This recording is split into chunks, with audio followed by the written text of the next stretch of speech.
ತೌಹೀದ್ ಅಂದ್ರೆ ಹುವ ಇಫ್ರಾದುಲ್ಲಾಹಿ ಬಿಲ್ ಇಬಾದ, ಅಲ್ಲಾಹನಿಗೆ ಸಲ್ಲಿಸಲಿಕ್ಕಿರುವ ಎಲ್ಲಾ ಇಬಾದತ್ ಆರಾಧನೆಗಳಲ್ಲೂ ಅಲ್ಲಾಹನಿಗೆ ಮಾತ್ರವೇ ಸಲ್ಲಿಸುವುದು, ಅದರಲ್ಲಿ ಅಲ್ಲಾಹನನ್ನು ಏಕೈಕನ್ನಾಗಿಸುವುದು.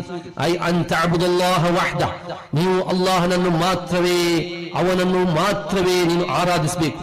ಲಾ ತುಶ್ರಿಕು ಬಿಹಿ ಶೈಅ, ಆ ಅಲ್ಲಾಹನೊಂದಿಗೆ ಯಾರನ್ನೂ ಭಾಗಿದಾರರನ್ನು ಮಾಡಬಾರದು.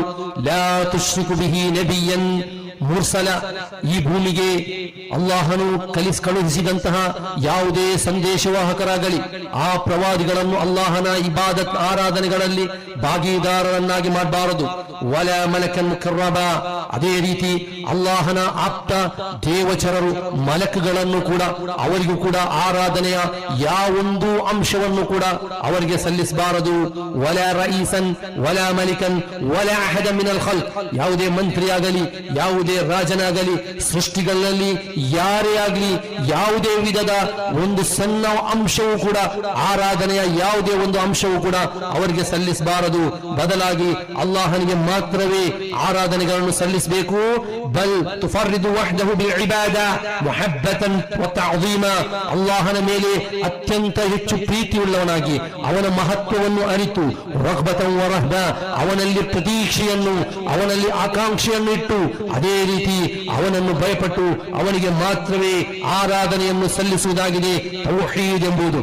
ಪ್ರೀತಿಯ ಸಹೋದರರೇ, ಇದಕ್ಕೆ ವಿರುದ್ಧವಾಗಿದೆ ಶಿರ್ಕ್ ಎಂಬುದನ್ನು ಕೂಡ ನಾವು ಅರಿಯಬೇಕು. ಶಿರ್ಕ್ ಅಂದರೆ ಅಲ್ಲಾಹನಿಗೆ ಮಾತ್ರವೇ ಸಲ್ಲಿಸಬೇಕಾದಂತಹ, ಅವನಿಗೆ ಮಾತ್ರವೇ ಅರ್ಹತೆ ಇರುವಂತಹ ಇಬಾದತ್ತನ್ನು ಆರಾಧನೆಗಳನ್ನು ಅಲ್ಲಾಹೇತರ ವ್ಯಕ್ತಿಗಳಿಗಾಗಲಿ ಅಥವಾ ಅಲ್ಲಾಹೇತರ ಶಕ್ತಿಗಳಿಗಾಗಲಿ ಇನ್ನಿತರ ಯಾರಿಗಾದರೂ ಕೂಡ ಅದರ ಅಂಶವನ್ನು ಒಂದಂಶವನ್ನು ಕೊಡುವುದಾದರೂ ಕೂಡ ಅವನು ಬಹುದೇವ ವಿಶ್ವಾಸಿಗಳ ಸಾಲಿನಲ್ಲಿ ಸೇರಿದನು ಎಂಬುದಾಗಿದೆ ನಾವು ಅರಿತಿರಬೇಕಾದ ವಿಷಯ. ಪ್ರೀತಿಯ ಸಹೋದರ ಸಹೋದರಿಯರೇ, ತೌಹೀದ್ ಇದ್ದರೆ ಮಾತ್ರವೇ ನಮಗೆ ಪರಲೋಕದಲ್ಲಿ ವಿಜಯ ಹೊಂದಲು ಸಾಧ್ಯ.